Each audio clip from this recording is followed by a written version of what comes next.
சாப்பாடு பண்ணுறது வேலை இல்ல, அது ஒரு உணர்வு. என்னாச்சு தாத்தா? யாரும் கவனிக்கலையா? பசி வந்தா சொல்லணும், ஒன்னும் மறைக்காதீங்க. நான் இருக்கேன், நல்லா சாப்பிடுங்க. அக்கா சாப்பாடு சாப்பிட்டா ஃபுல்லா செம்ம ஃபீல். ரொம்ப நல்லா இருக்கு.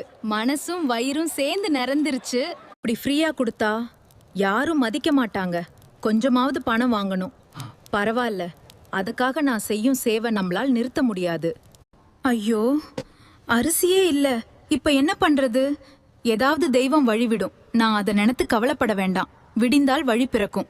அன்பா குடுக்கறவங்க எப்பவும் இல்லன்னு இருக்கலாமா? அதுக்காக தான் நானே வந்தேன். இதை வைத்து உன்னுடைய சேவையை தொடங்கு. நன்றி தாயே, நான் என்றும் உங்களின் அடியாள். எத்தனை பேரு வந்தாலும்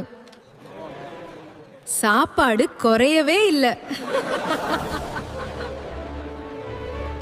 பசியை தீர்ப்பதுதான் பெரிய புண்ணியம். உங்களால் முடிந்த உதவிய நீங்களும் எல்லோருக்கும் செய்யுங்க.